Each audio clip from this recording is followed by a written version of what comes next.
नमस्कार. ताईचा सल्ला. प्रिय ताई, मी एक 18 वर्षांचा तरुण आहे. माझ्या शेजारी एक 42 वर्षांची स्त्री राहते.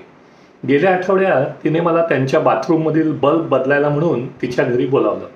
पण तिचा आंतरिक हेतू वेगळाच असावा असं तिच्या वागण्या बोलण्यावरून वाटलं. कारण आता ती रोज काही ना काही निमित्त काढून मला तिच्या घरी बोलावते. ती दिसायला खूप सुंदर आहे. मलाही आता आकर्षण वाटू लागलं आहे. मी काय करू? राजेश. नाव बदललेलं आहे. वरील परिच्छेद वाचून गोंधळात पडलात ना? माझ्या तरुण वाचक प्रेक्षकांना तर काहीच माहिती नसेल एखाद्या वेळेस. एक मात्र नक्की, मी काही लिहित नाही आहे. हुश्य. 40-50 वर्षांपूर्वी मासिके किंवा वर्तमानपत्र यामध्ये ताईचा सल्ला या नावाने सदर असे. गृहशोभिका, ललना, वाङ्मय शोभा अशा मराठी मासिकात असं सदर हमखास असे. फेमिना किंवा तत्सम इंग्लिश मासिकातही असं. मूळ सूत्र हेच, प्रेम प्रकरण.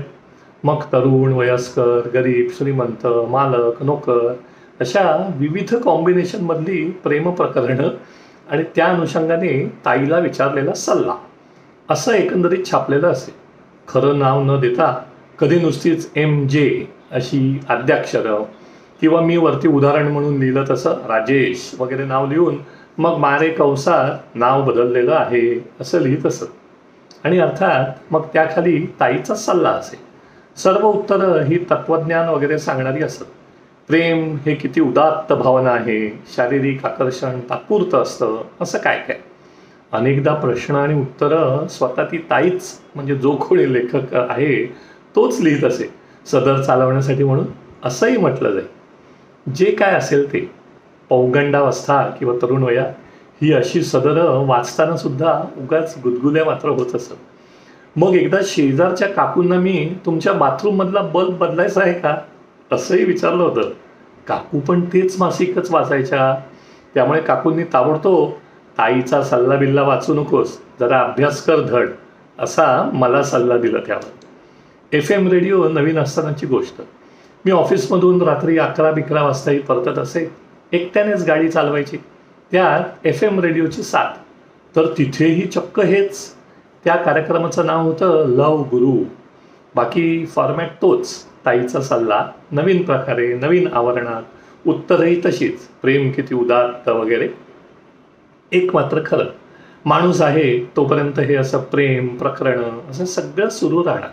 बऱ्यापैकी लोकप्रिय होतात ती सदरं किंवा कार्यक्रम या धर्तीवरचे. माझे काही मित्र मला गमतीत कधी कधी म्हणतात तात्या जोशी. तेव्हा एक नवीन YouTube शॉर्ट सुरू करीन म्हणतोय. चॅनलचं नाव आहे तात्यांचा सल्ला.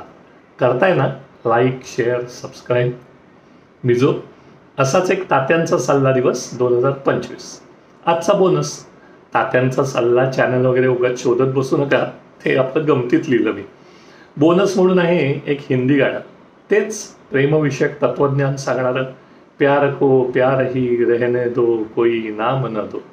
अनेक दिवसांनी आपल्याला वीणा बोनस देते. भावपूर्ण आणि प्रेमळ स्वरात वीणा गाते. हमने देखी है इन आँखों की महकती खुशबू. नमस्कार.